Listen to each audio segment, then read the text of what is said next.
Dobramento dos trabalhos. O secretário proceder à leitura da ata. Da 10ª sessão ordinária, realizada em 6 de maio de 2009, a presidência do ministro Gilmar Mendes, ausente cadamente o senhor ministro Celso de Mello e a senhora ministra Ellen Grace. Procurador-Geral da República, doutor Antônio Fernando de Souza, apregoado os seguintes processos: recursos extraordinários. Não havendo objeções, considerada a ata aprovada. O que nós podemos julgar? Esse quórum baixo. Tem? Tem sustentação? Algumas sustentações. Feito com sustentação oral. Ministro Marco Aurélio. Habeas corpus 93.553 de Minas Gerais, relator ministro Marco Aurélio, paciente de Lúcio Soares de Castro, impetrante Hernando Malheiros Filho e outros. Coator, relator da ação penal 420. Presidente, adoto como relatório a síntese desta impetração formalizada pela assessoria. O ministro Gilmar Mendes, no exercício da presidência, indeferiu a medida liminar requerida. Os fundamentos da decisão estão assim expostos. E, então, transcrevo, para efeito de documentação, uma decisão até certo ponto longa. Consignou o ministro Gilmar Mendes que a denúncia foi recebida no juízo da 4ª Vara Federal de Belo Horizonte, que após a diplomação de um dos corréus como deputado federal, declinou da competência, determinando a remessa do processo ao Supremo, tendo o relator, ministro Joaquim Barbosa, convalidado a decisão proferida em primeira instância. Ele seria relator do processo que veio a bater no Supremo. E aí prossegue, fundamentando a decisão, né? Mais uma vez eu tenho a transcrição em termos de documento, né? Teremos a sustentação da tribuna, os fatos serão veiculados com toda certeza, com mestria, pelo profissional que atua no processo, e a ponto que se pretende obstaculizar, no caso, a tramitação da própria ação penal. É o relatório. Pelo paciente, fala o doutor Arnaldo Malheiros Filho. Excelentíssimo senhor ministro presidente do Egrégio Supremo Tribunal Federal, excelentíssimos senhores ministros, eminente doutor Procurador-Geral da República. Trata-se de habeas corpus contra ministro relator de ação penal da competência originária desta Suprema Corte, que convalidou o recebimento de denúncia feito em primeira instância. O cabimento de habeas corpus contra a decisão de ministro do tribunal sofreu algumas críticas em decisões desse tribunal, mas, data vênia, me parece a questão pacificada, particularmente em relação a um caso como este, porque já em 16 de agosto de 2001, uma sessão do plenário decidiu, por unanimidade, sendo o relator o ministro Pertence, que o habeas corpus contra ministro é restrito às questões relacionadas a crime de sua competência originária. Portanto, o plenário admitiu o cabimento do habeas corpus se o ato coator foi praticado em ação penal originária. No habeas corpus 85.099, relator o ministro Marco Aurélio, foi dado um entendimento mais amplo de que cabe ao habeas corpus independentemente do colegiado julgador, se a decisão proferida implique ilegalidade a repercutir no direito fundamental de ir e vir.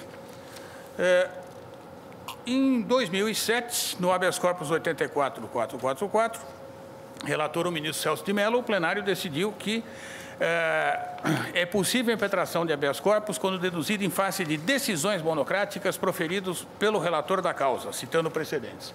Mas, mais que tudo, senhores ministros, eu chamaria atenção para o habeas corpus 91.593, obviamente do mesmo eminente relator, porque relacionado à mesma ação penal aqui estamos nos referindo. Habeas corpus esse em que houve pedido de liminar e o eminente relator, com a prudência e judiciosidade com que atua, entendeu de trazer o pedido de liminar ao pleno, dada a estatura da autoridade apontada como coautora, e o pleno conheceu do habeas corpus para indeferir a liminar e, depois, em julgamento de mérito, denegou a ordem, mas superando a questão de conhecimento. Portanto, seria grave injustiça se, contra a mesma ação penal, a Corte conhecesse de um habeas corpus e não de outro. E neste habeas corpus, senhores ministros, o que se discutia era a questão de que a denúncia foi apresentada em primeira instância quando era notória a eleição do acusado José Genuíno para o cargo de deputado federal. E, à véspera da diplomação, mero ato formal vinculado à proclamação do resultado da eleição, o procurador oficiante em primeira instância ofereceu a denúncia, que veio a ser recebida pelo juiz. A sabedoria e prudência da Corte entendeu que há que haver um dia limite. Então, se foi na véspera, a véspera não é o dia, e é a véspera, e convalidou, então, a questão da competência. Muito bem. Acontece, senhores ministros, que nós sabemos que, em tema de denúncia, a pressa é inimiga da aptidão. E foi o que ocorreu no caso. O afogadilho de voar com uma denúncia antes que houvesse a diplomação do deputado federal e a competência viesse como tinha que vir a esta Corte, fez-se a correria e, na correria, não podia ter saído um trabalho aproveitável para dar início à ação penal. O paciente Delúbio Soares, senhores ministros, está sendo processado por gestão fraudulenta do Banco BMG. Ele que nunca foi coisa alguma do Banco BMG. Ele foi o tomador de um empréstimo para o partido do qual ele era tesoureiro no BMG. Isto não é gerir o banco. E eu gostaria, senhores ministros, de desfazer um equívoco em que incidiu data vênia o parecer da douta Procuradoria, para esclarecer o seguinte: não se está vindo aqui pedir à Corte que negue vigência ao artigo 30 do Código Penal, que diz que as circunstâncias de caráter personalíssimo se comunicam. Não é essa a questão. Não se sustenta que é impossível a coautoria do crime de gestão temerária por alguém que não é o gestor, não é o diretor da instituição, tal como definido no artigo 25 da Lei 7492. É possível a comunicação, é possível a coautoria, mas para que exista, é possível a participação, mas para que ela exista, é preciso que haja conduta. E para que haja processo, é necessário que haja imputação. Aqui, o que se discute não é a não comunicabilidade da circunstância, o que se discute é a falta de conduta, é a falta de imputação. Quando se vê da denúncia, senhores ministros, a folhas 8, em que, referindo-se aos gestores do banco, diz que eles tiveram benefícios que justificaram a sua atuação negligente e até mesmo fraudulenta. Na realidade, o que se imputa a eles é a inobservância de uma série de normas administrativas do sistema financeiro, de ter ficha de cadastro, reunião de comitê de crédito, enfim, uma série de providências interna corporis, da qual o paciente não poderia ter participado, não poderia ter auxiliado na sua burla, se é que isso ocorreu. E do paciente, o que se diz única e exclusivamente, o nome dele aparece en passant, a folhas 35, quando se diz que eles são os tomadores dos supostos empréstimos. Isto é dado pela denúncia como o bastante para descrever coautoria de gestão fraudulenta. Ora, egrégio tribunal, geralmente, os crimes de sujeito ativo próprio, eles são destinados à tutela penal do dever jurídico no exercício de certas funções. O exemplo mais claro e típico disso são os crimes de funcionário público. A exigência de sujeito ativo próprio é uma imposição da lei a quem exerce cargo, emprego ou função pública, ainda que transitoriamente ou sem remuneração, de não praticar nenhuma daquelas condutas. Este é o caso também dos dirigentes de instituição financeira nos crimes que lhes são próprios, definidos pela Lei 7492, como é o caso de gestão fraudulenta. Com uma característica a mais. Este é um crime daqueles que se diz de mera conduta. Eu tenho dúvida se a Constituição permite crimes, a privação da liberdade por algo que não tenha nenhuma repercussão no espectro social. Mas, enfim, é assim que se encara. Então, quando se tem um crime próprio de mera conduta, o que o legislador está pretendendo é a proteção ao dever jurídico do zelo e da lisura no exercício da função de dirigente de instituição financeira. Pois bem, nessas circunstâncias, eu não estou sustentando que é impossível a participação, mas ela precisa estar muito bem documentada. Porque o que se almeja com a lei é o exercício do cargo de dirigente de instituição financeira, o seu partícipe tem que ter uma conduta que seja bem descrita e bem demonstrada. O que é muito difícil de ocorrer, senhores ministros, na celebração de um contrato em que há um natural e óbvio conflito de interesses. Tá? Então, em todo contrato, o contrato é um acordo de vontades que supera um conflito de interesses. Conflito que normalmente se exprime entre o desejo de ganhar mais e o desejo de pagar menos. Isso é uma coisa natural. E é evidente que alguém que está se relacionando com o banco, tomando um empréstimo, não pode estar pensando no zelo com que deve ser exercida a função de dirigente do banco por aquele que vai lhe conceder o empréstimo. Não é impossível, que eu digo, mas não podemos ficar na imaginação. Aonde está a imputação? Qual é a conduta que se imputa ao paciente? É apenas ter tomado o empréstimo em nome dos partidos dos trabalhadores. Mais que isso, senhores ministros, qual é a fraude? A denúncia não diz bem qual é a fraude. Ela sugere que os empréstimos não seriam empréstimos. Então, que aquilo seria uma maneira de dar dinheiro para o partido do governo, pensando na obtenção de benefícios. O que aí teremos já outros crimes que não são bem gestão fraudulenta. Se é isso mesmo, se isso fosse provado, eu acho que a questão seria outra, e a denúncia seria outra também. Muito bem. Por que os empréstimos não seriam empréstimos? Eles constituiriam falsidade ideológica. Portanto, fraude. E a denúncia acusa em concurso formal o paciente de gestão temerária mais falsidade ideológica. Ora, egresso tribunal, na grande maioria dos crimes não violentos, há uma matriz de falsidade ideológica dentro do tipo. A jurisprudência firme em dizer que não existe falso material com verdade ideológica, ou seja, o cidadão que preencheu o formulário da carteira de identidade com seus próprios dados, sua fotografia, sua impressão digital, não comete o crime de falso, ainda que haja imitatio veri, mas não há imutatio veri.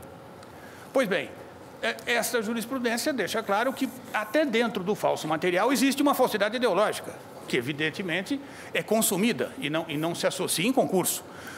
No estelionato, basicamente, existe uma falsidade ideológica por trás. Nos crimes financeiros, quase todos, há uma falsidade ideológica que está na raiz do tipo e que é o elemento necessário ao seu cometimento. De modo que é um despropósito pretender sobrecarregar a defesa, formulando em concurso uma imputação como se alguém pudesse ser denunciado por homicídio, por lesões corporais, disparo de arma de fogo e porte de arma. Seria um contrassenso total, uma ignorância completa do princípio da consunção. Agora, no caso, a conduta do paciente limitou-se a isso, a tomar os empréstimos e, pior, de acordo com imposição bancária, da qual ninguém consegue se livrar, não há pessoa jurídica que consiga levantar um empréstimo em banco sem o aval pessoal dos seus diretores. Ainda quando o banco sabe que eles não têm bens para garantir, mas é o que eles chamam de responsabilidade moral. Ou seja, eles querem que o dirigente saiba que o inadimplemento vai criar-lhes problemas de natureza pessoal e, portanto, o banqueiro quer que ele encare com seriedade a dívida. Pois bem, ele prestou-se a esse papel e isto é coautoria de gestão fraudulenta. De modo, senhores ministros, que data máxima vênia, a denúncia não se sustenta. A denúncia não tem a menor condição de se correlacionar validamente a uma decisão final condenatória. E a correlação entre denúncia e sentença é um dos postulados básicos do processo penal. Por isso, egrégio tribunal, é que se formula esse pedido para o trancamento da ação penal. Muito obrigado. O Ministério Público Federal falará o vice-procurador-geral da República, doutor Roberto Monteiro Gugel Santos. Senhor presidente, senhoras ministras, senhores ministros, eminente advogado. Eminente advogado que, com a maestria habitual, sustentou com muito brilho da tribuna a impetração. A Procuradoria-Geral da República, entretanto, continua convencida de que a ordem deve ser denegada. Em primeiro lugar, a despeito de o eminente advogado da tribuna ter, de certa forma, afastado qualquer objeção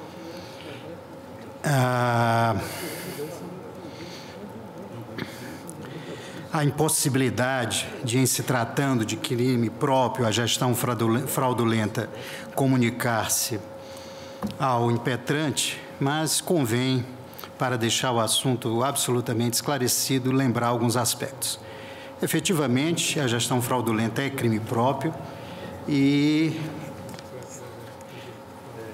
tal circunstância longe está de obstar a admissibilidade do concurso de pessoas. É a lição trazida no parecer de Manuel Pedro Pimentel. O concurso de pessoas é perfeitamente possível, quer sobre a forma de coautoria mediata ou imediata, participação, cooperação, cumplicidade, instigação ou auxílio. Cada coautor responderá na medida de sua culpabilidade, consoante o disposto no artigo 29 e seus parágrafos do Código Penal.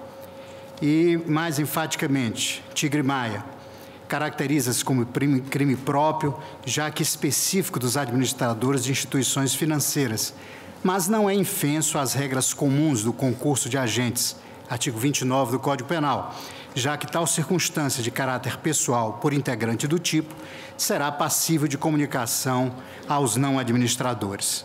O delito é próprio, sendo específico dos que possam, no âmbito da instituição, praticar atos de gestão e, ressalvadas hipóteses de concurso de agentes de autoria mediata, incluindo-se os beneficiários conscientes dos atos lesivos. Então, já aqui se vê a clara inclusão dos beneficiários conscientes dos atos lesivos. Pois bem, o paciente concorreu para a prática do delito de gestão fraudulenta de instituição financeira, de modo que, sem a sua essencial e dolosa intervenção, inexistiria a configuração da moldura típica prevista na referida lei penal especial.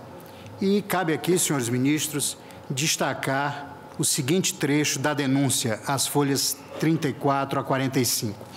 Os 4 primeiros denunciados, na qualidade de gestores da instituição financeira Banco BMG S.A., agindo voluntariamente e com consciência da ilicitude de tais práticas, foram responsáveis pela liberação de recursos milionários mediante empréstimos simulados ao Partido dos Trabalhadores, PT, e às empresas ligadas ao senhor Marcos Valério Fernandes de Souza, de forma fraudulenta e sem observância aos princípios básicos da seletividade, garantia e liquidez recomendados pelas normas de boa gestão e técnica bancária.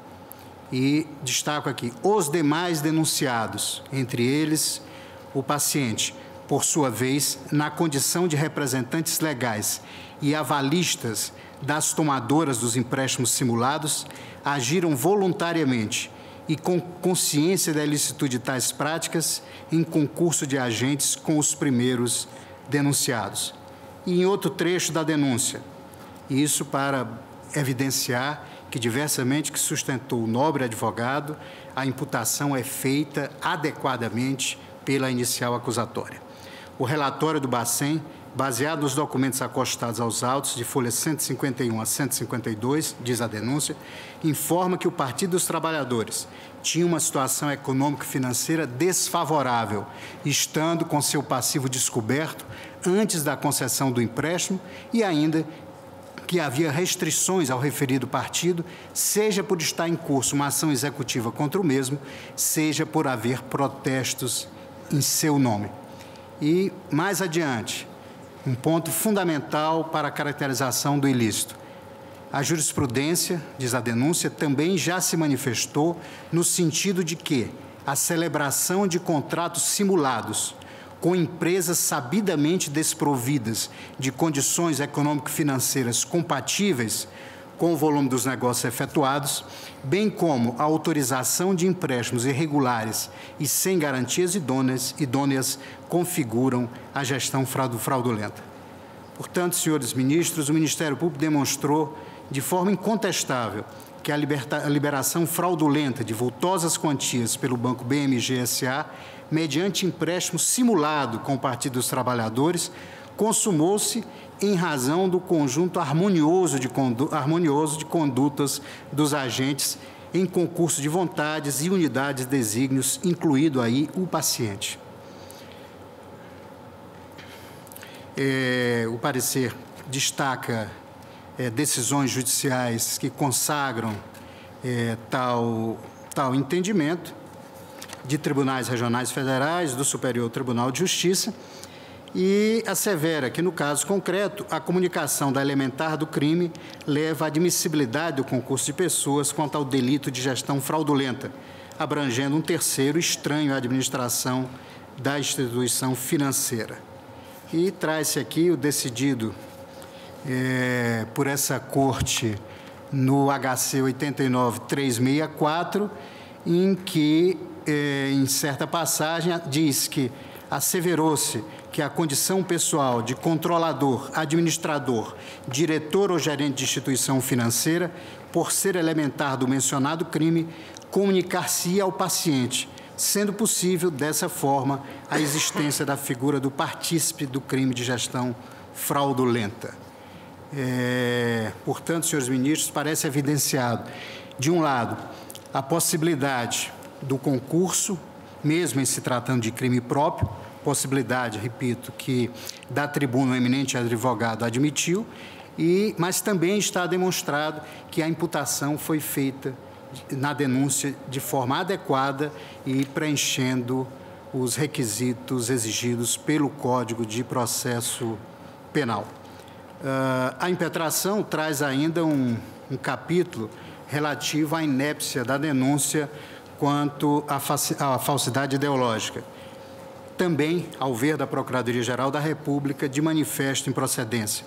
Eis que a denúncia oferecida descreve de forma detalhada todos os fatos imputados, permitindo que o paciente compreenda as acusações lançadas e possa elaborar as suas impugnações. A denúncia utiliza uma linguagem simples e faz, senhores ministros, a narrativa dos fatos de um modo claro, objetivo e concatenado. Não há lacunas, contradições ou omissões. Destaco um trecho da denúncia em que fica bem caracterizada a imputação de falsidade ideológica. Ademais, cada simulação, considerada individualmente, ensejou na prática, em concurso formal, do crime de falsidade ideológica pela inserção nos contratos de empréstimo de declaração falsa ou diversa da que devia ser escrita, com o fim de alterar a verdade sobre fato juridicamente relevante.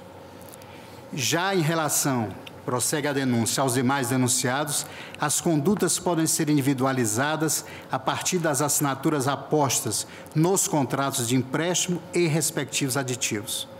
E, adiante, Delúbio Soares de Castro, o paciente, responsável pela operação de empréstimo realizada com o Partido dos Trabalhadores, conforme comprova os documentos de folhas 177 a 180, 183 a 185, 187 a 188, 191 a 192 e 195 a 196.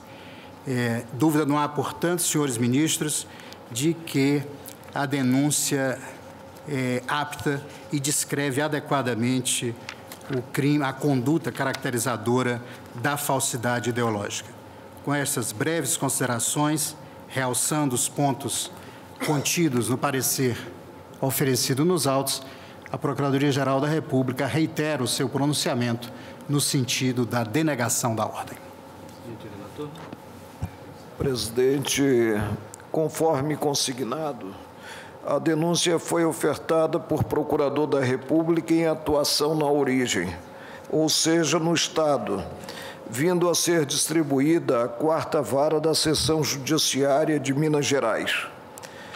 O recebimento deu-se em poucas linhas. Ficou consignado apenas que, na peça, descreveu-se fato em tese criminoso, fazendo-se esta acompanhada, aí eu transcrevo, de suporte probatório, capaz de evidenciar a justa causa para a instauração da ação penal, estando presentes os pressupostos processuais e condições da ação, sendo cumpridos os requisitos formais inscritos no artigo 41 do Código de Processo Penal. Neste habeas, porém, não se ataca a singeleza do pronunciamento mediante o qual foi recebida a denúncia. Sustenta-se isso sim, que terceiros estranhos à administração do estabelecimento financeiro não podem ser acusados do crime previsto no artigo 4º da Lei 7.492, de 86, gestão fraudulenta, e que não há, no mais, narração suficiente à conclusão sobre tratar-se de peça acusatória adequada. Pois bem, a Lei 7.492, de 86, aí eu tenho que conferir, talvez tenhamos aqui um equívoco quanto ao ano pela numeração, mediante preceito expresso, revela crimes passíveis de serem apontados como de mão própria. O dispositivo evocado na espécie que motivou o recebimento da denúncia alude ao gerenciamento. Artigo 4º, gerir fraudulentamente instituição financeira. Ora, o particular estranho à administração da instituição financeira ou não enquadrado em um dos incisos do parágrafo único do artigo 1º, pessoa jurídica que capte ou administre seguros, câmbio, consórcio, capitalização ou qualquer tipo de poupança ou recursos de terceiros, e a pessoa natural que exerça quaisquer das atividades referidas no artigo não implementa esse particular o gerenciamento da instituição, não se podendo, portanto, dizer que veio a fazê-lo fraudulentamente. A mais, a própria lei contém preceito a definir a relação jurídica subjetiva. Segundo o artigo 25, são penalmente responsáveis, nos termos da lei, o controlador e os administradores de instituição financeira, assim considerados os diretores e gerentes. Consoante o parágrafo 1º, equiparam-se aos administradores de estabelecimento financeiro o interventor, o liquidante ou o síndico. Vale notar que a coautoria aludida no parágrafo 2º, a revelar, no caso de confissão espontânea, a redução da pena de 1 a 2/3, pressupõe, logicamente, o enquadramento do agente em previsão legal. Na espécie, na denúncia recebida, partiu-se para generalização extravagante. Além dos administradores das instituições financeiras, os 4 primeiros foram denunciados cidadãos a ela não integrados, pelo menos sob o ângulo formal, ou seja, os acusados José Genuíno Neto, Delúbio Soares de Castro, Marcos Valério Fernandes de Souza, Renilda Maria Santiago Fernandes Souza, Ramon Rolebarque Cardoso, Cristiano de Melo Paes e Rogério Lanza Tolentino. Afirmou-se ainda, e isso ocorre em aparente sobreposição, que cometeram o crime de falsidade ideológica quanto a documentos apresentados à instituição financeira, o que ineludivelmente encerra também a fraude, mas em outro campo, para obtenção, portanto, de empréstimos. No mais, a denúncia viabiliza a inafastável defesa, contendo o relato dos fatos e atos imputados. Não se tem defeito capaz de alijá-la como peça jurídica satisfatória, enquadrável no figurino legal. Concedo parcialmente a ordem para afastar o recebimento da denúncia em relação ao paciente, quanto ao crime, e apenas quanto ao crime, do artigo 4º da Lei 7.492, estendo esta ordem aos demais acusados referidos, mantendo assim o recebimento da denúncia no particular, apenas no tocante aos 4 primeiros acusados dirigentes do Banco BMG S.A. É como voto. O relator concede em parte a ordem. Ministro Menezes de Direito. Tentando resgatar alguns precedentes mais recentes, um dos quais de Vossa Excelência, e o ministro Marco Aurélio sabe desse meu entendimento, no sentido do não conhecimento do habeas corpus quando impetrado. Se você tem um pedido para voltar na matéria. Claro.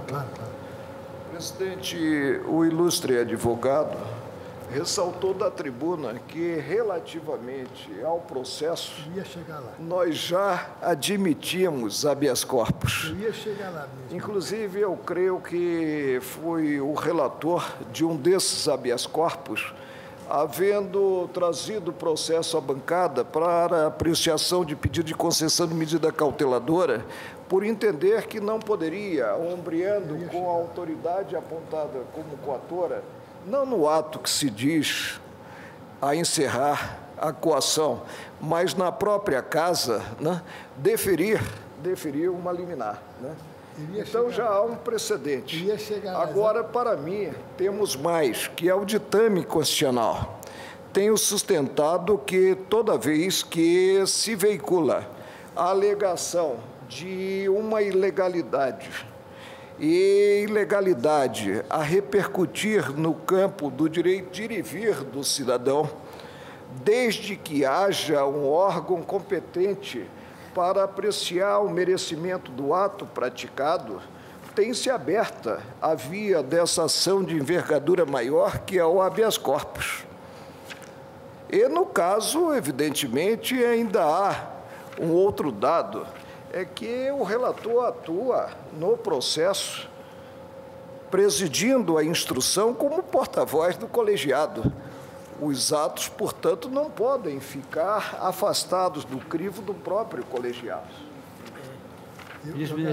Eu agradeço o esclarecimento do ministro Marco Aurélio, mas dizia eu, senhor presidente, que tenho entendido, e há precedentes recentes, no sentido do não conhecimento do habeas corpus com relação à impetração dirigida contra ato de outro colega. Então, a minha orientação tem sido, embora respeite os entendimentos em sentido contrário, nessa direção. E, se não me falha a memória, há precedente de Vossa Excelência, senhor ministro César Peluso, na mesma orientação, ou seja, do não conhecimento do habeas corpus. Todavia, o que me chama a atenção, e ia chegar lá, é que neste processo, neste caso, já o Pleno do Supremo Tribunal Federal conheceu de um habeas corpus. E, evidentemente, seria um desequilíbrio se nós agora, no mesmo processo, com situação assemelhada, deixássemos de conhecer do habeas corpus.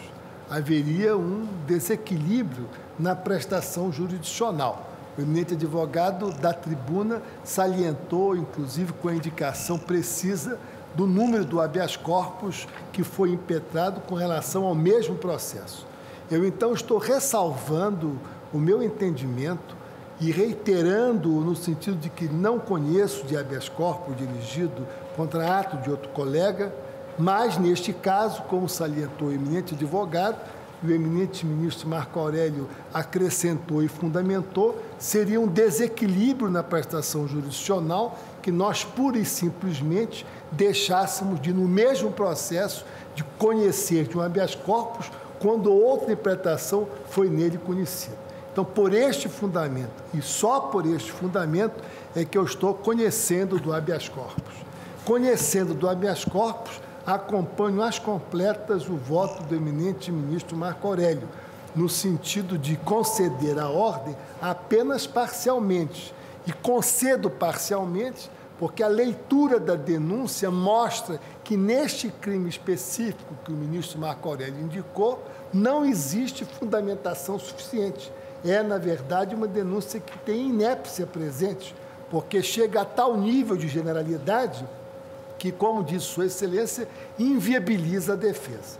Com esses fundamentos, ressaltando e reiterando o meu entendimento no que concerne ao não conhecimento do habeas corpus, neste caso, dele conheço e acompanho por inteiro o bem fundamentado e lastreado voto do ministro Marco Aurélio, no sentido de conceder, em parte, a ordem, prosseguindo a denúncia com relação aos outros. E também, como disse Sua Excelência, porque a hipótese é a mesma, há a necessidade da extensão, sob pena de criar-se um processo de injustiça na concessão que agora se faz. É esse o meu voto, senhor presidente. Ministra Carmen Lúcia. Senhor presidente, eu também começo por enfatizar o meu entendimento no sentido do não conhecimento do habeas corpus, o que também já votei em outras ocasiões. Mas eu vou acolher, neste caso, a aplicação do princípio da igualdade, que o ministro Marco Aurélio, como relator, já tinha enfatizado, realçado também da tribuna pelo eminente advogado, rigorosamente no sentido de que, neste caso, nós estaríamos, ao invés de garantir princípio constitucional, quebrando um princípio constitucional relativamente a este paciente, considerando esta circunstância. Mas eu deixo claro, patenteado, reafirmado o meu ponto de vista no sentido do não conhecimento e que esta decisão, portanto, tem uma peculiaridade que só me vincula a este caso sem qualquer alteração quanto ao meu entendimento em todos os casos em que haja situação análoga. E com relação ao mérito, eu também vou acompanhar as inteiras do ministro Marco Aurélio no sentido de conceder parcialmente para trancar exclusivamente com relação a um crime que é de mão própria e que, portanto, não poderia ter sido colocado tal como foi, como se pudesse haver uma extensão indevida. Realmente é de 1986. A lei, sim. A lei, sim, é de 86, estou com ela aberta aqui. De toda sorte, então, presidente, eu reafirmo o meu ponto de vista quanto àquele entendimento para que não se tenha, no futuro, qualquer ilação em sentido diferente. E acompanho o ministro relator na concessão parcial. Senhor presidente, eu também reitero meu ponto de vista no sentido do não conhecimento dos habeas corpus contra atos de ministros desta Corte, seguindo a jurisprudência que vem se firmando nos últimos tempos, mas também assento que, neste caso, estamos diante de uma situação muito particular em que um HC já foi apreciado e julgado por este pleno. Eu, assentando meu ponto de vista neste particular, eu vou pedir vênia para discordar do eminente relator e consignar que eu, lendo a denúncia, e estou com ela em mãos aqui, eu verifico que a denúncia evidencia que o paciente teria celebrado contratos simulados, ou seja, contratos que contêm valores incompatíveis com o volume dos negócios realmente efetuados com o banco. É uma assertiva que consta da denúncia, em tese, caracteriza uma colaboração para que o crime capitulado no artigo 4º caput da Lei 7.492 de 86 possa ter sido praticado, sempre em tese estou falando. Quer dizer, esta acusação, ou melhor, a veracidade ou a falsidade dessa acusação não pode ser examinada em sede de habeas corpus, porque isto implicaria vedado revolvimento de fatos e provas. De outra parte, eu verifico que está caracterizada a acusação de falsidade ideológica, que vem descrita na exordial, inclusive lastreada em documentos específicos. A denúncia é bastante longa, é minudente, ela, a meu ver, ela se amolda ao que consta no artigo 41 do Código de Processo Penal, permite a defesa do paciente, porque os fatos, as circunstâncias, as datas estão descritas nesta exordial, permitindo, portanto, que o paciente se defenda adequadamente dos fatos que lhe são imputados. E nunca é demais lembrar que a jurisprudência desta Corte é no sentido de que a ação penal só pode ser obstada se, em primeiro lugar, o fato evidentemente não constitui crime, se a punibilidade já tiver sido extinta, se for manifesta a ilegitimidade de parte ou se faltar a condição prevista em lei para o exercício da ação penal. Eu me abstenho, senhor presidente, até para não prejudicar a defesa do paciente na ação penal, de me manifestar sobre a possibilidade ou não de existir coautoria nesse tipo de crime. Apenas assento que a denúncia está calcada nas condições que estão descritas no artigo 41 do CPC. Mas, então, com a devida vênia, eu denego a ordem. Ministro Eros Grão. Eu acompanho o ministro relator. Ministro Carlos Brito. Senhor presidente, também inicialmente pelo não conhecimento do HC, manejado contra o ministro do Supremo, na linha do voto do ministro Menezes Direito. Todavia, tenho que superar esse óbice processual, porque já neste mesmo processo, o Supremo Tribunal Federal admitiu o remédio, a ação constitucional contra um dos nossos pares. Quanto ao mérito, eu peço vênia, eminente relator, eu vou acompanhar a dissidência inaugurada pelo ministro Lewandowski. A doutrina e a própria jurisprudência admitem o concurso de pessoas, a depender da situação, do caso concreto, nos casos de crime de mão própria. Ou seja, no caso dos autos, o acusado, ele não é gestor, não é administrador do banco, mas pode ter atuado em conjunto com as pessoas que detinham essa qualidade. E, por isso, o enquadramento no tipo penal, como coautor, me parece que é de ser, em linha de princípio, admitido. É a acusação que pesa sobre o paciente, de haver atuado para a liberação fraudulenta de vultosas quantias liberadas pelo Banco BMG, mediante um empréstimo mais aparente do que real. Teria havido uma simulação de empréstimo. Quanto ao crime de falsidade ideológica, eu acho que a inicial acusatória, lembrou bem o ministro Lewandowski, é minudente, não é? Descreve Você com me precisão. permite apenas duas observações? Sem potencializar o enquadramento do crime como crime de mão própria. A própria lei, ela se mostrou exaustiva quanto àqueles que podem realmente ser alcançados pela glosa respectiva. E aí, no campo da ficção jurídica, enquadrou outras pessoas que não os dirigentes em si, normais do estabelecimento bancário. Há esse aspecto. O segundo aspecto é o aspecto que diz respeito ao fato de o direito penal não agasalhar o bis in idem. Eles já estão acusados da falsidade ideológica quanto à obtenção dos empréstimos. E aí se terá também a responsabilidade pela fraude no gerenciamento, entre aspas, do banco, considerados esses mesmos empréstimos? Bem, o que me cabe aqui é assentar o meu convencimento de que não se trata de consunção. A denúncia se enquadra perfeitamente nos pressupostos do artigo 41 do Código de Processo Penal, ou seja, aquela obrigação de fazer aquele conteúdo necessário, conteúdo positivo, de que trata o artigo 41 e que a denúncia há de reproduzir. Tudo me parece presente, sem os inconvenientes, não é? Sem as impropriedades do artigo 395 do mesmo Código Penal.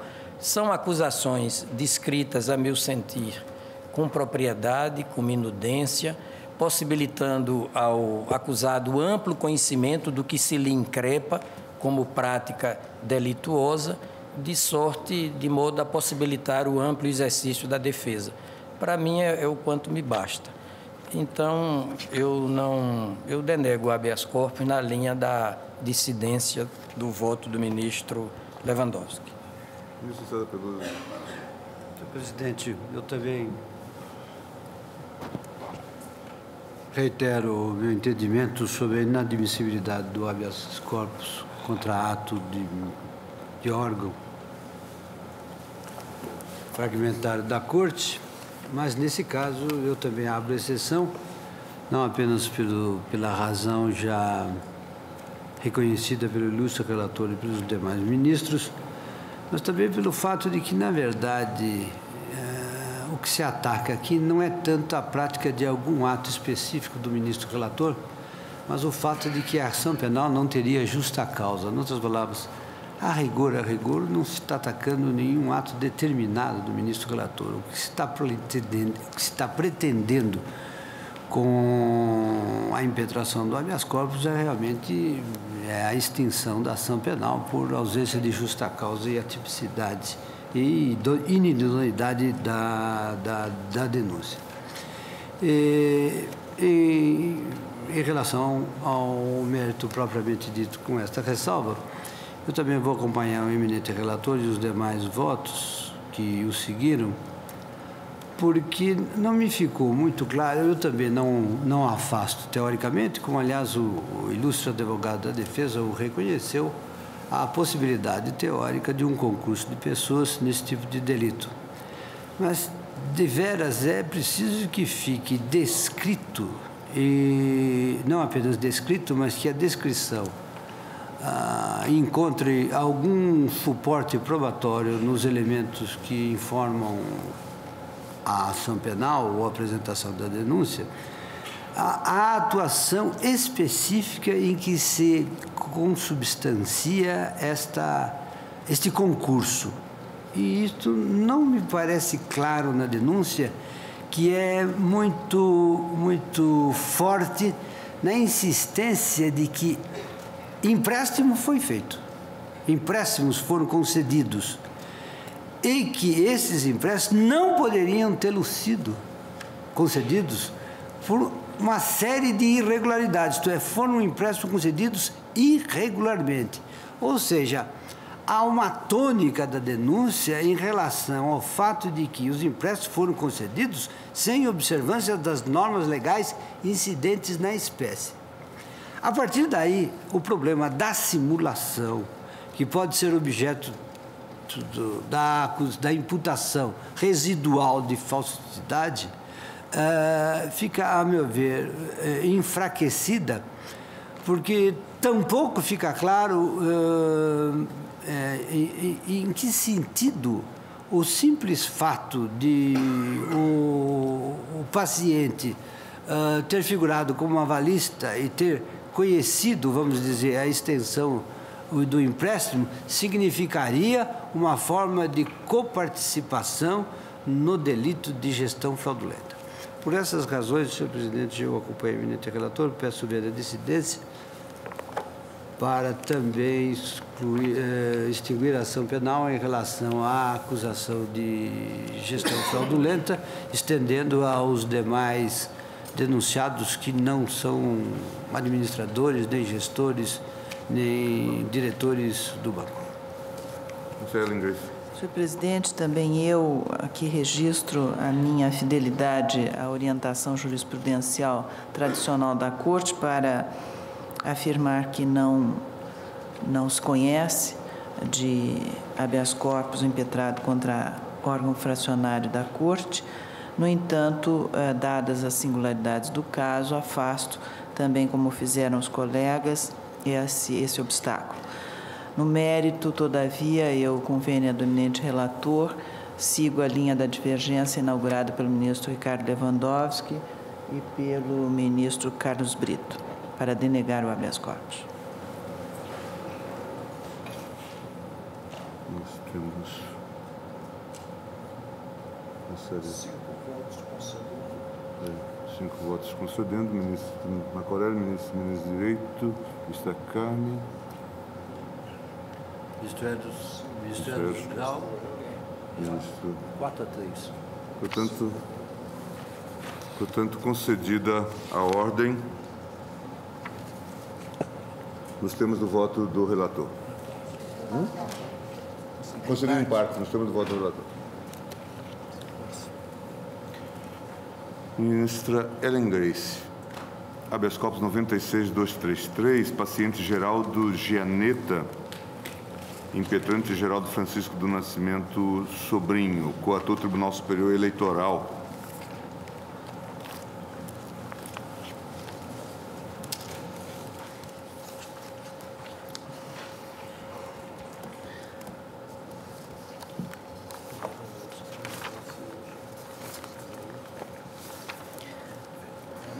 Senhor presidente, trata-se de habeas corpus impetrado contra acórdão do Tribunal Superior Eleitoral, que negou provimento ao recurso especial eleitoral número 28520, assim emendado. Recurso especial, crime eleitoral, artigo 350 e 353 do Código Eleitoral. Falsificação, documento público, uso do documento falso, instrução, representação eleitoral, candidato eleito, etc. Fazer inserir declaração falsa em documento público, no caso escritura pública, com o objetivo de instruir representação eleitoral em desfavor de candidato, caracteriza o crime descrito no artigo 350 do Código Eleitoral. A finalidade eleitoral, elemento subjetivo do tipo, ficou comprovada, pois a declaração falsa foi capaz de criar uma situação jurídica em detrimento da verdade sobre fato juridicamente relevante, tendo a fé pública sido abalada. Ademais, tal declaração teve potencialidade lesiva, recaindo sobre fato juridicamente relevante para o direito eleitoral, ou seja, com capacidade de enganar. Dissídio jurisprudencial não caracterizado, recurso especial que se nega provimento. Narra o impetrante que o paciente foi denunciado como incurso nos artigos 350 e 353 do Código Eleitoral, no artigo 25 da Lei Complementar 64, na forma do artigo 69 caput do Código Penal, pois teria inserido em documento público declaração falsa para fins eleitorais. Informa que o paciente foi condenado a pena de 2 anos e 4 meses de reclusão e 7 meses de detenção, tendo sido substituídas as penas privativas de liberdade por pena de prestação de serviços à comunidade ou entidades públicas e prestação pecuniária equivalente a 3 salários mínimos. Inconformada, a defesa interpôs recurso perante o Tribunal Regional Eleitoral de São Paulo, que deu parcial provimento ao apelo, afastando a condenação prevista no artigo 25 da Lei Complementar 64, ficando a pena, em consequência, reduzida para 2 anos e 4 meses de reclusão. No âmbito do Tribunal Superior Eleitoral, foi impetrado o recurso especial ao qual foi negado provimento. Em seguida, opostos os embargos de declaração rejeitados. Argumenta o impetrante, em síntese, que a conduta do paciente é atípica, visto que a declaração falsa não teve potencialidade lesiva, pois se a declaração, aspas, tida como falsa, realmente tivesse criado situação jurídica sobre o fato juridicamente relevante, o prefeito eleito não poderia ter assumido o cargo e nele ter permanecido por todo o mandato, fechou aspas. Requer seja concedida a ordem para determinar o trancamento da ação penal liminar indeferida, informações prestadas, parecer no sentido da denegação da ordem. Este é o relatório. Pelo Ministério Público Federal, falará o Vice-Procurador-Geral da República, Dr. Roberto Monteiro Gurgel Santos.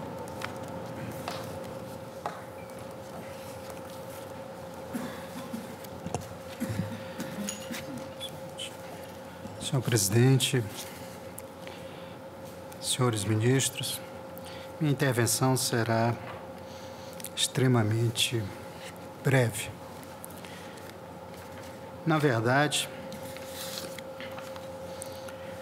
o exame dos autos revela que a condenação do paciente está ampla e solidamente amparada na prova contida nos autos e objeto de valoração adequada na instância de origem.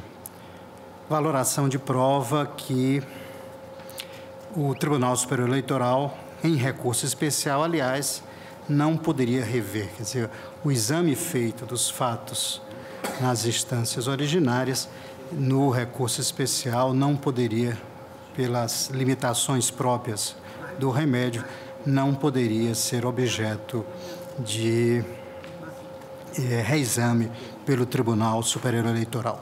Mas é extremamente harmônica a prova produzida, os argumentos trazidos na impetração não infirmam os fundamentos daquela condenação e eu destacarei especialmente um ponto, a argumentação desenvolvida no sentido de que, na verdade, não se teria potencialidade, na verdade, a conduta do paciente acabaria não tendo tido a necessária potencialidade porque, afirma o impetrante,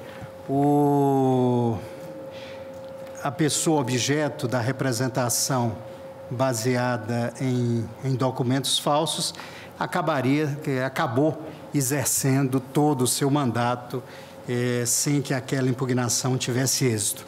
A jurisprudência dessa Corte e dos demais tribunais é absolutamente pacífica, que nessas hipóteses, na verdade, independentemente do resultado obtido, a própria conduta já traz íncita essa potencialidade, acarretando prejuízos, sobretudo, à própria administração da Justiça.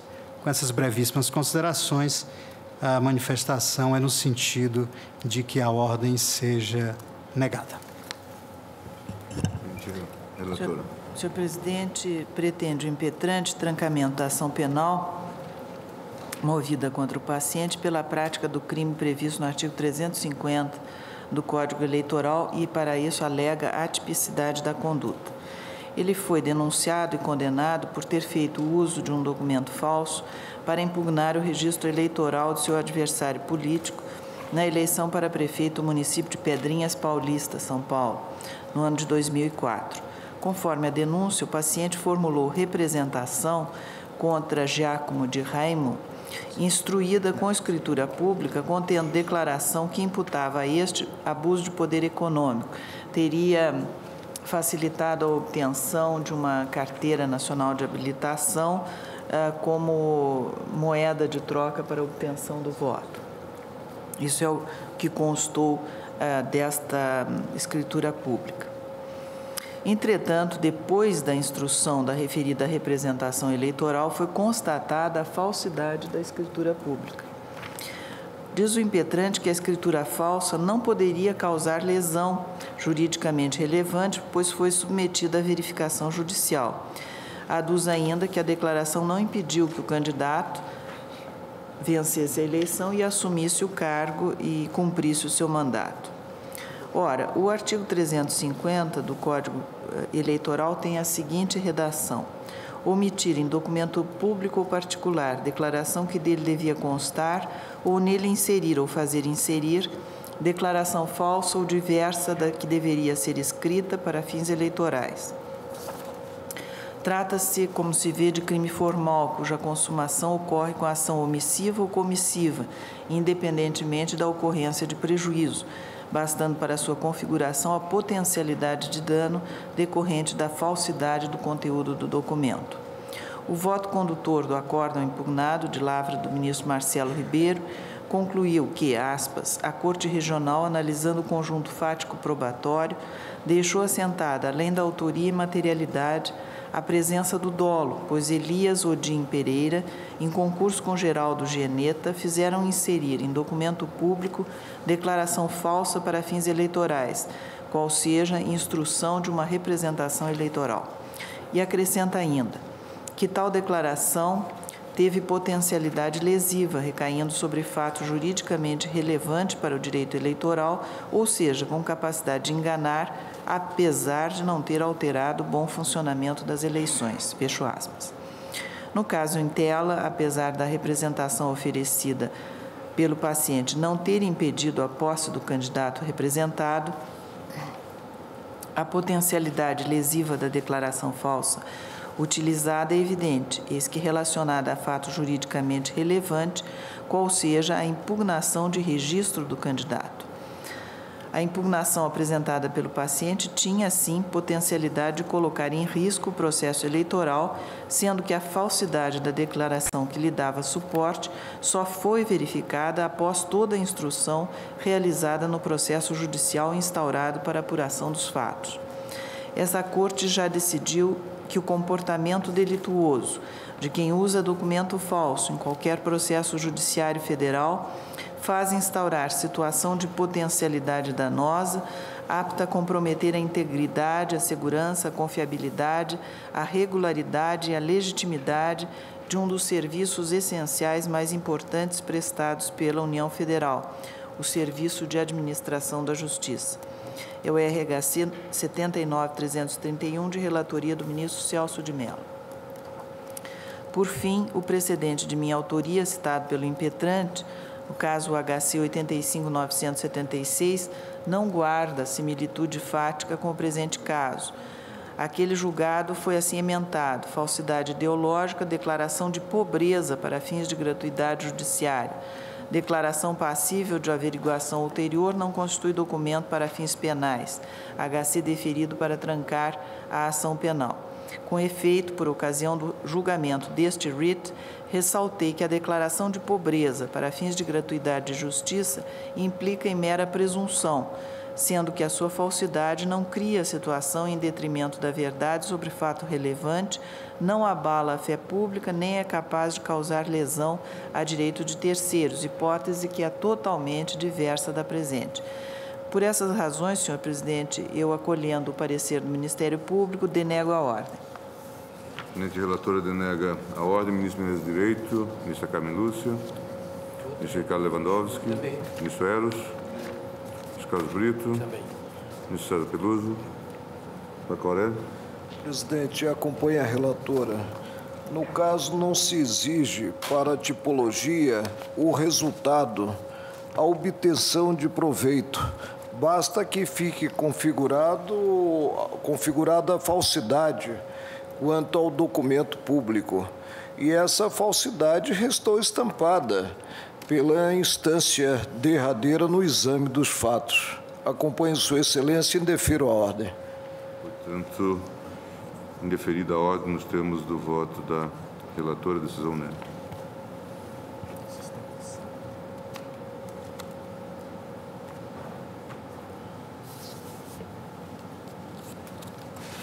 Ministro Carlos Brito, inquérito 2584, denunciante do Ministério Público Federal, denunciado Edmar Batista Moreira. Haverá sustentação das condições orais.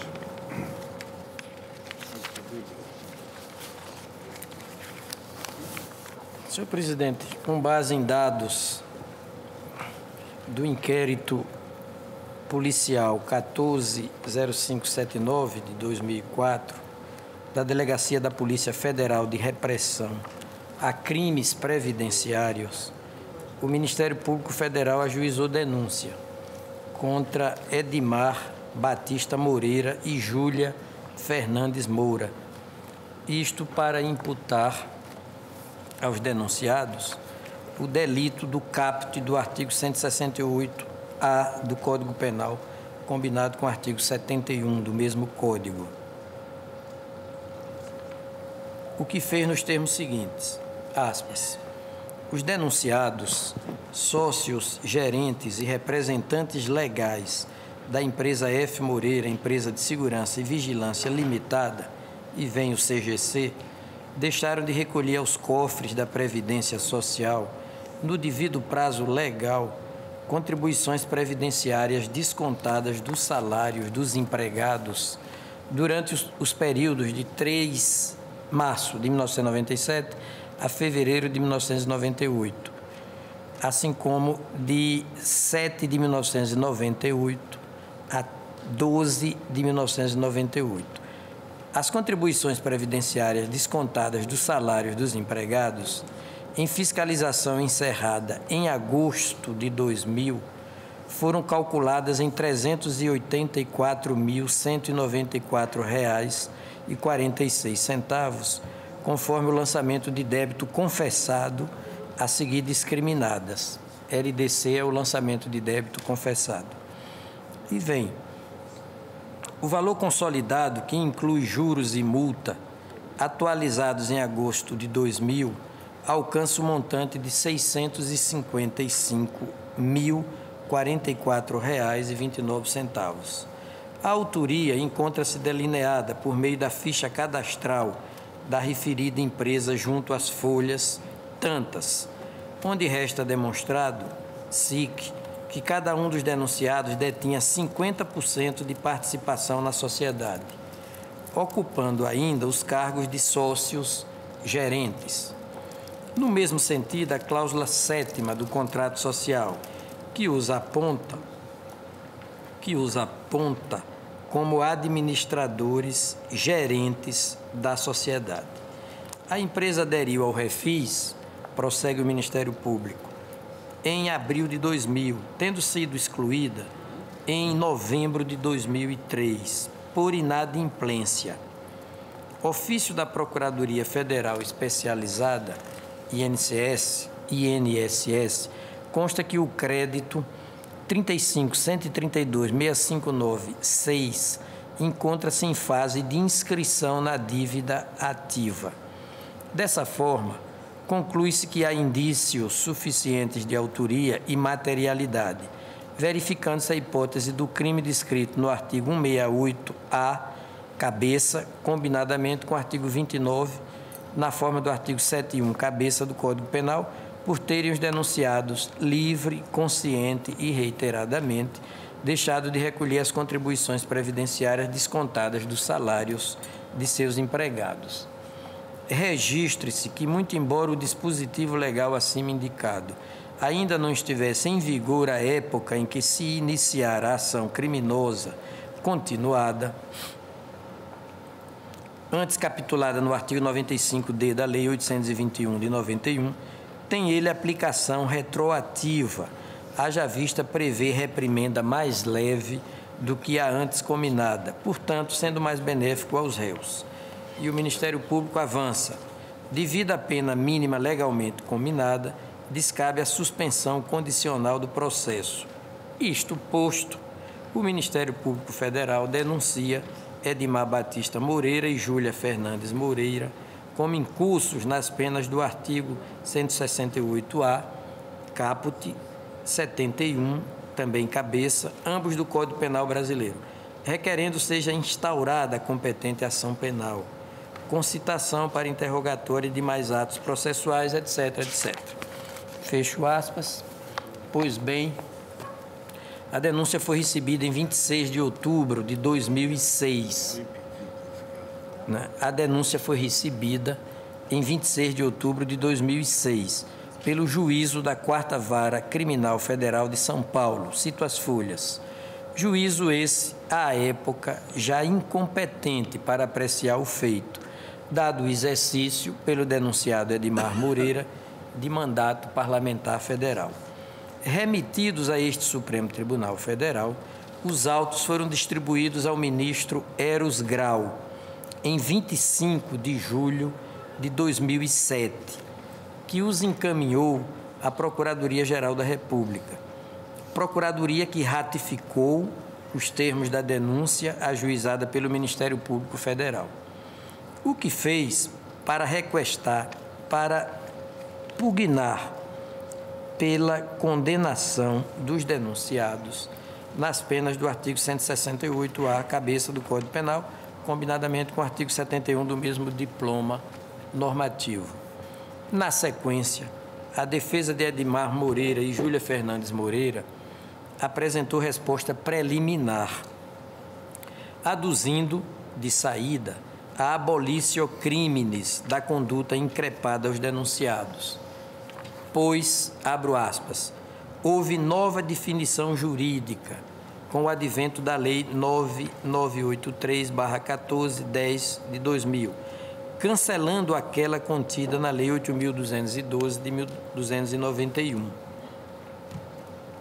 E assim não há como se sustentar a existência de ilícito penal, conforme descrito na denúncia, pois que a definição jurídica dada pela lei nova somente aplica-se aos fatos ocorridos a partir de sua vigência, diz a defesa, não anteriores, e os anteriores extinguiu-os por atingidos pela revogação da norma pela lei nova, fecho aspas.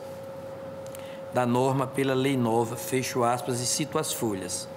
Ainda mais, a peça defensiva sustenta a extinção da punibilidade dos denunciados, sob a alegação de que a inclusão da pessoa jurídica no refis tem a força de extinguir a pretensão estatal punitiva. B. O total descabimento da denúncia, uma vez que o débito descrito pelo órgão acusatório foi quitado.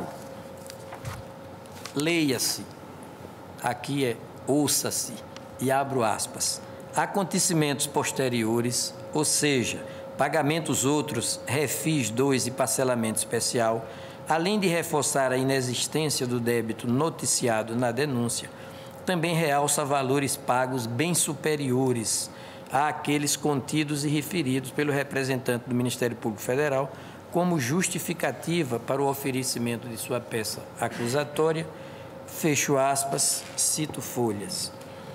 Na fase do artigo 5º da Lei 8.038/90, o Procurador-Geral da República requereu o recebimento da denúncia, o que fez, em suma, nos termos seguintes, aspas, cumpre anotar que o débito relacionado ao LDC, que atesta o crime de apropriação indébita aqui imputado, não se encontra incluído no PAES, nem em qualquer outro regime de parcelamento.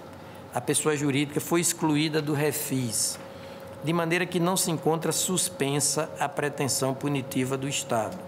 Segundo informações do Ministério da Previdência Social, as folhas 377, a empresa optou pelo PAES, mas tal débito não faz parte do parcelamento.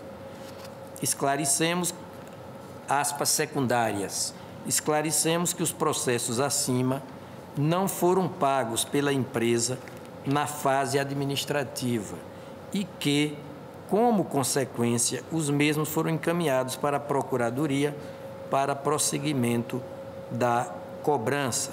Isso é o Ministério da Previdência Social que informa.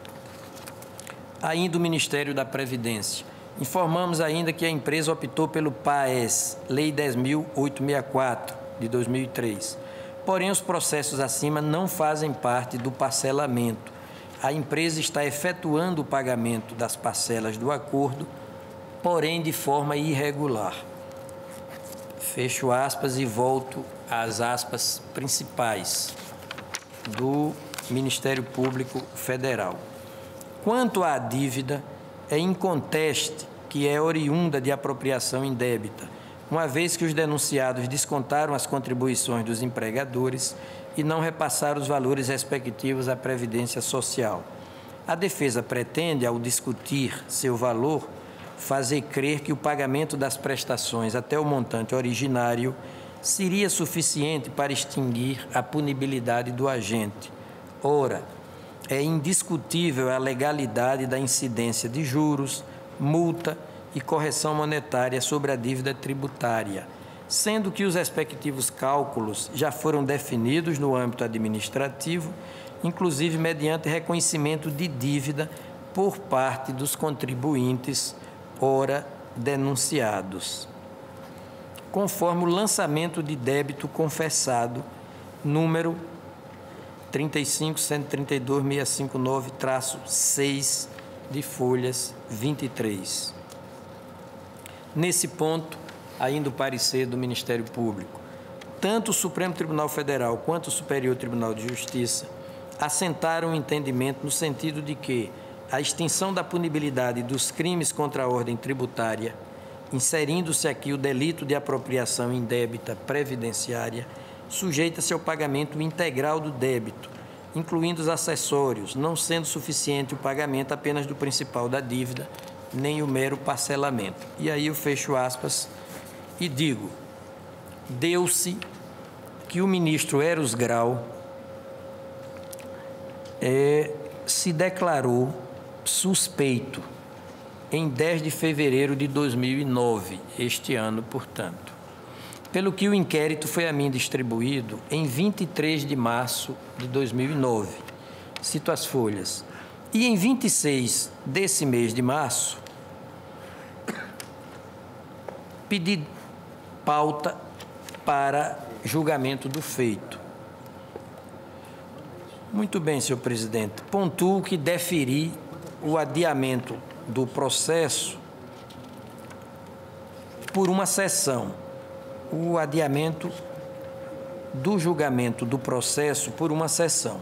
Oportunidade em que franqueei aos advogados regularmente constituídos a extração de todas as cópias necessárias à respectiva defesa técnica.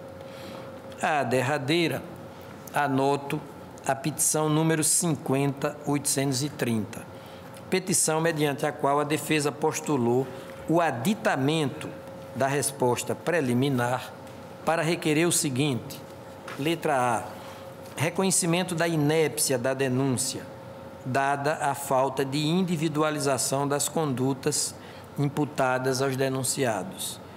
Letra B, nova suspensão do julgamento deste inquérito, até que o plenário desta Suprema Corte, antes eu havia lido o processo, é inquérito, até que o plenário desta Suprema Corte aprecie o mérito dos HCs 98.777 e 98.915, cujas respectivas medidas liminares foram indeferidas pelo ministro Celso de Mello, relator dos HCs. Ações constitucionais que estão a suscitar matérias de ordem pública, falta de justa causa para a ação penal e inépcia da denúncia. É o relatório, senhor presidente. Pelo Ministério Público falará o vice-procurador-geral, Dr. Roberto Monteiro Gugel Santos. Senhor presidente, senhores ministros, o relato, como sempre cuidadoso, feito pelo eminente ministro Carlos Brito, dispensa a Procuradoria-Geral da República de considerações mais alongadas. Gostaria apenas de realçar alguns aspectos. Bom, em primeiro lugar, como consta de trecho lido por Sua Excelência, é preciso esclarecer que o débito de que se cuida nestes autos não se encontra incluído no PAS nem em qualquer outro regime de parcelamento. Isso consoante informação prestada pelo Ministério da Previdência Social, as folhas 377. Aliás, é compreensível que assim ocorra, porque, em regra, é vedado o parcelamento da contribuição de empregado, cujo não recolhimento configura o delito, conforme preceitua o artigo 38, parágrafo 1º da Lei 8.212, motivo pelo qual, realmente, não poderia o débito ter sido incluído em tal regime.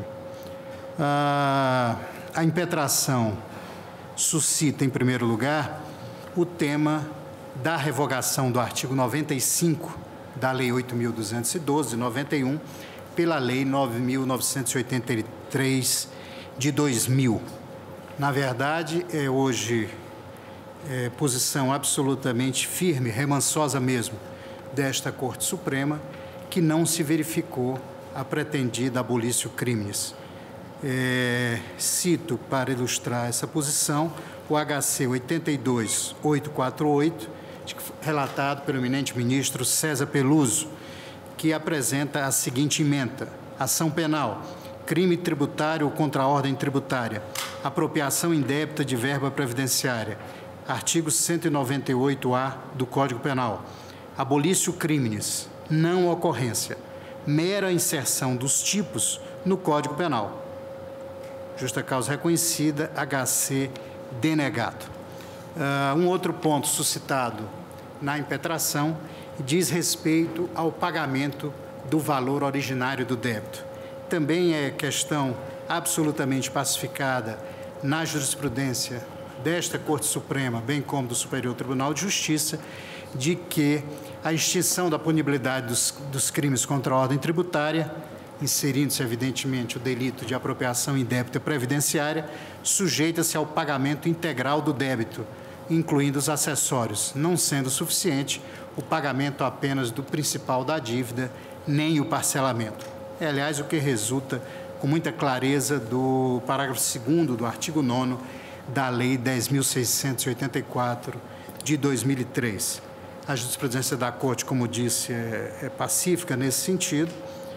E chegamos a outra alegação da impetração, no sentido de que incidiria na espécie o artigo 168-A, parágrafo 2º do Código Penal, extinguindo a punibilidade. Na verdade, resulta claro da interpretação desse dispositivo a necessidade do pagamento integral do débito para efeito de extinção da punibilidade, isso antes do início da ação penal.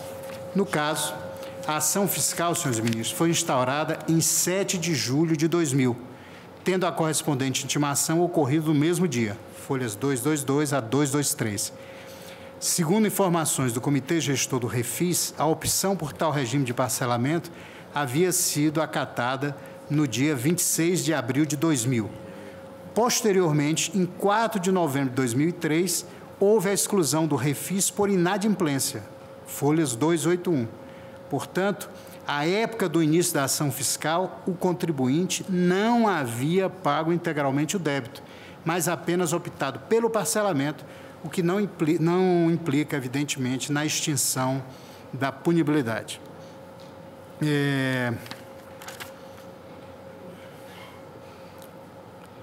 Portanto, senhores ministros, não estando integralmente quitado o débito, nem incluído em regime que dê causa à suspensão da pretensão punitiva, não há óbice ao recebimento da denúncia. A denúncia se encontra alicerçada em elementos do inquérito, contém descrição clara e precisa dos fatos criminosos, atende a tudo que lhe exige o artigo 41 do Código de Processo Penal, propiciando a ampla defesa do réu. Na fase em que nos encontramos, é o que basta para autorizar o recebimento da peça acusatória. Com essas breves considerações, reafirma-se a manifestação produzida nos autos no sentido da denegação da ordem. Aliás, no sentido do recebimento da denúncia.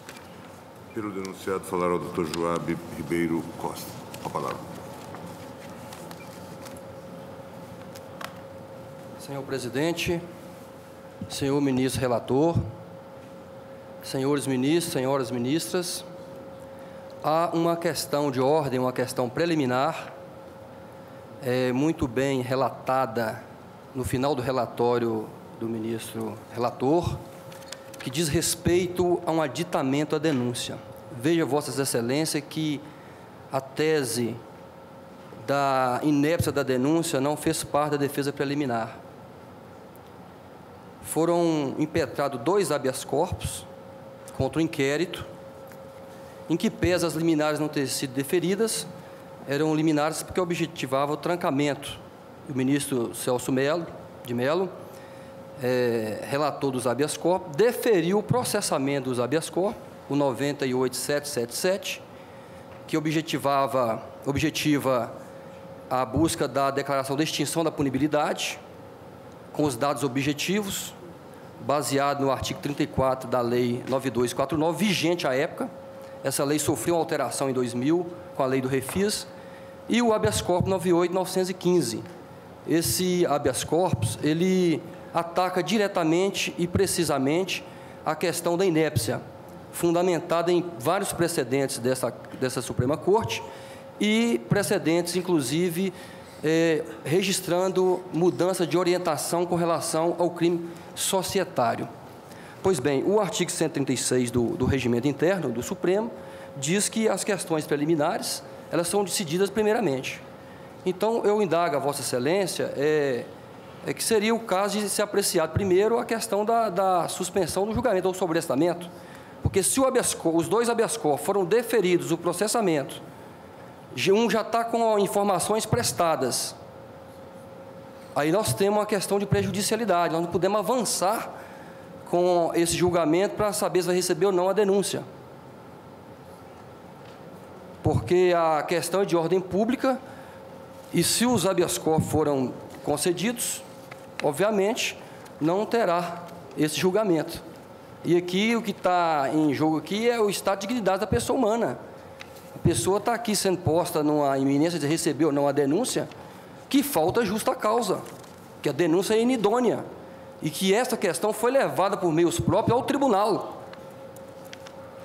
Então, a indagação é que, como o regimento, está claro o artigo 136, senhor presidente, e foi feita uma petição também comunicando a Vossa Excelência essa matéria, é que fosse votada a questão se vai suspender ou não, por conta da prejudicialidade, porque os habeas corpus estão deferidos o processamento. Não houve não houve indeferimento de inicial.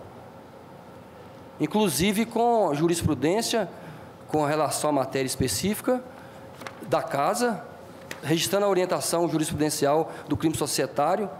A denúncia, ela simplesmente baseia na condição de sócios cotistas. Aí, eu indago a Vossa Excelência. Ministro Carlos Brito. Eu vou enfrentar isso, porque eu tenho que, para mim, que a prejudicialidade é inversa. O habeas corpus é uma via de atalho e não de processamento regular. O ministro Celso de Mello, ele indeferiu as duas liminares e não viu plausibilidade jurídica no pedido. Mas eu vou enfrentar isso no meu próprio voto. Senhor presidente, a menos que o relator propusesse desde logo a suspensão do julgamento, pelo princípio da eventualidade, o advogado tem que enfrentar todas as questões, não tem que indagar nada da Corte. Não, eu vou propor a prossecução do julgamento. A proposta do relator, e acho que não tem dúvida, vamos caminhar então com as demais teses. Pois bem, relativamente à denúncia, objeto do habeas corpus 98915, essa denúncia, ela se apresenta, ela é inepta, porque isso não somos nós que estamos trazendo e falando.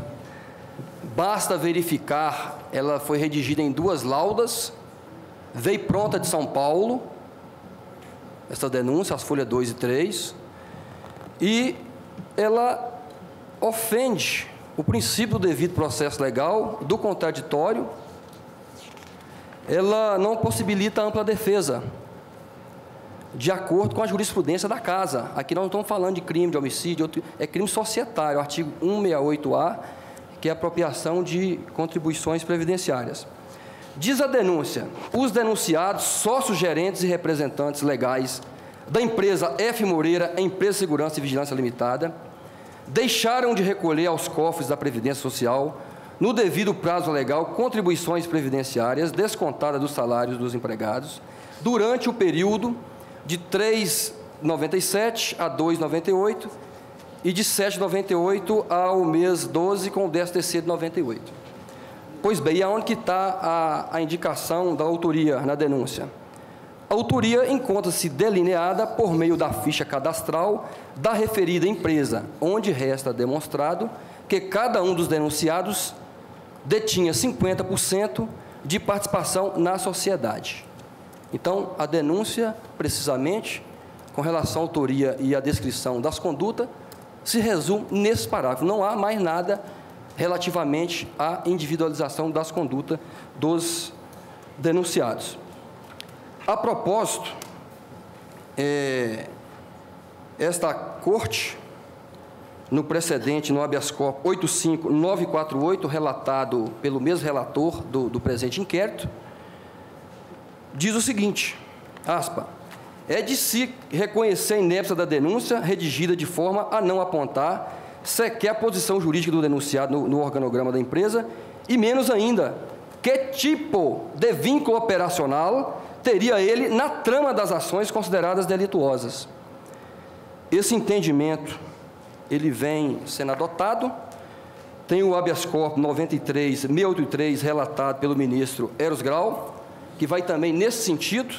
Nós temos que sempre lembrar aqui que o crime aqui é societário. E diz o habeas corpus 93.683, é inepta a denúncia pela prática do crime de apropriação indébita previdenciária, quando fundada tão somente na circunstância de o paciente constar do quadro societário da empresa. É necessário o mínimo de individualização da conduta e a indicação do nexo de causalidade entre esta e o delito de que se trata, sem o que fica impossibilitado o exercício da ampla defesa. Constituição Brasil, artigo 5º, inciso 55, ordem concedida.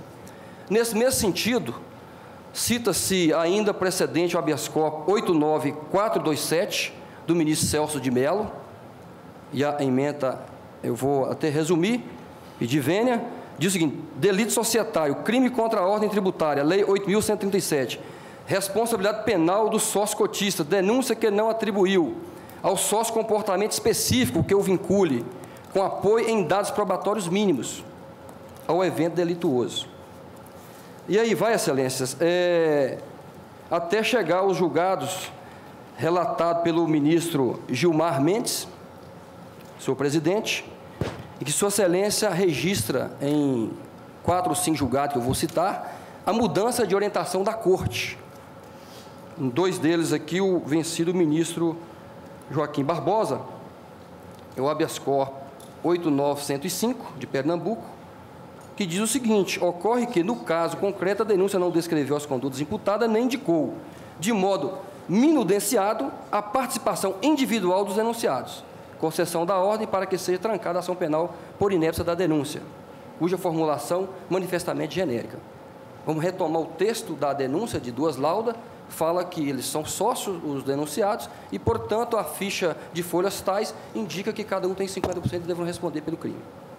Nesse mesmo sentido, o habeas corpus também relatado pelo ministro Gilmar Mendes, o HC 86879 de São Paulo, vai nesse mesmo sentido, e precedentes do intérprete da lei federal, do STJ, são vários julgados também nesse sentido, cita aqui um recente relatado pela ministra Maria Tereza, 53.305, e o 49.554, ministro Félix Fischer. E resumiu bem o pensamento, a tese dos denunciados, que diz o seguinte, o simples fato de ser sócio de empresa não autoriza a instauração de processo criminal por crimes praticados no âmbito da sociedade, se não restar comprovado ainda que, com elementos a serem aprofundados no decorrer da ação penal, há mínima relação de causa e efeito. Então, veja, Vossa Excelência, que esse inquérito ele foi paralisado. E o relatório final dele, ele fala que não tem materialidade de conduta. Esse é o relatório. E mais, consta do inquérito que o sócio Edmar Moreira exerce o cargo de parlamentar, de agente político, desde 91. E consta ainda que a empresa possuía várias diretorias financeiras, inclusive a financeira responsável pelo recolhimento, e que a sócia Júlia sequer administrava a empresa. Esses são os dados obtidos do inquérito. Então, nós estamos aqui na iminência de receber uma denúncia que é inepta. Ela não condiz com os princípios constitucionais e com a jurisprudência reiteradamente citada aqui da Casa. Bom, mas não é só isso. A questão da abolição do crime, ela não ficou bem delimitada na denúncia, na resposta à defesa preliminar, E o Procurador-Geral, Sua Excelência, parte do pressuposto que a lei, a falsa premissa, que a lei nova é mais benéfica. Não, isso é um engano. A lei antiga, se pegarmos toda a jurisprudência, ela traz causa de extinção, de punibilidade, e a lei nova de suspensão. E mais, naquela época, os julgados todos exigiam a demonstração da responsabilidade subjetiva. A lei nova, não. Então, se ficar medindo lei benéfica pela quantidade de pena, aqui basta dizer que primário bons antecedentes é pena mínima, pela regra. Então, não é bem essa a verdade. Os fatos ocorreram em 97, 98, e lá vigia a lei 8.212, artigo 95. E, a propósito, entramos aqui num outro detalhe, uma outra particularidade relevante, qual seja que a lei da extinção da punibilidade, que tem que ser aplicada, a 8.249, ela, na época, o STJ, em termos da lei federal, vários reiterados julgados, diz o seguinte: ora, parcelamento é forma de pagamento. Isso aqui tem vários julgados do STJ. Então, aqui não foi só uma pretensão de se pagar o débito, houve pagamento, sim. Os autos demonstram que, depois do refis de 2000, a empresa vinha religiosamente pagando os débitos, pagou mais de 600 mil, dobro. Isso está também no inquérito, pagou o dobro. Então, por conta de que foi essa paralisada esse refis? A própria União, quando fez o refis 2, está também registrado nos autos, essa informação é falsa, de que a empresa abandonou e não pagou. A informação é falsa, chama a atenção de Vossa Excelência, porque aqui tem todos os extratos de pagamentos.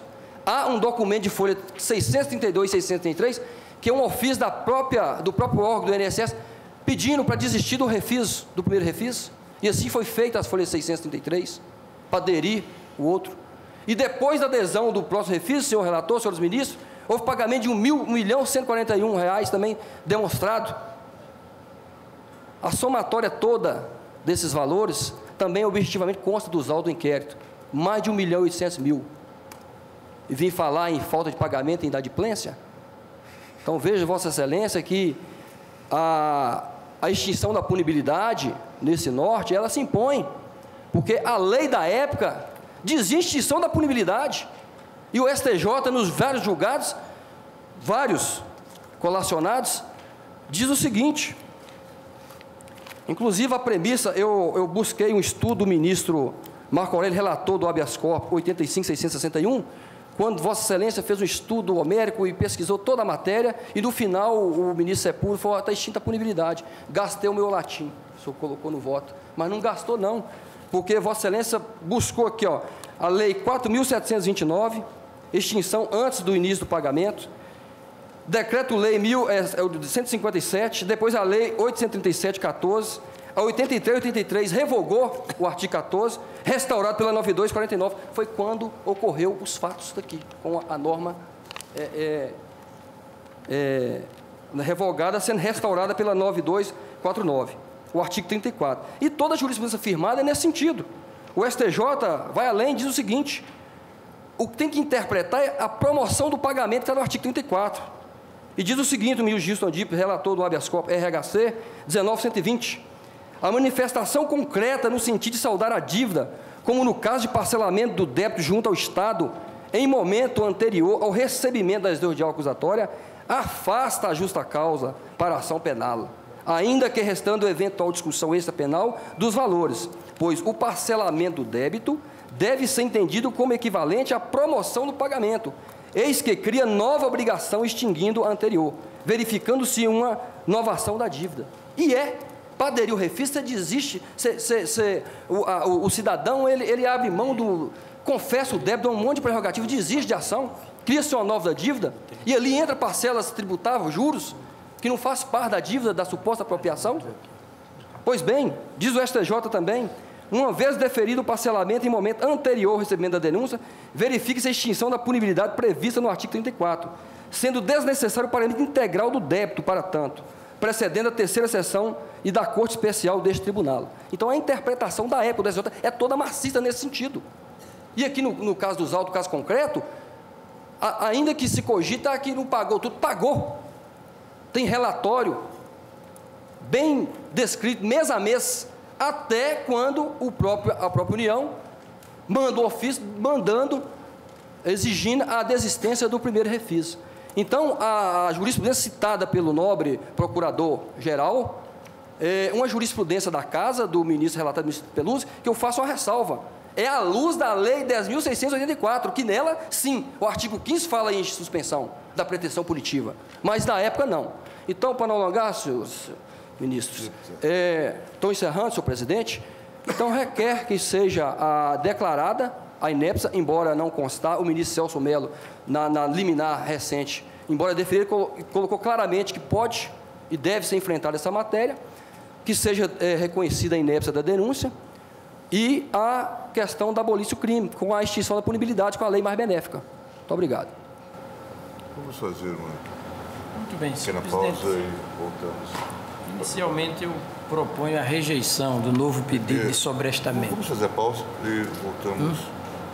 Vamos suspender? Vamos suspender, eu não ouvi.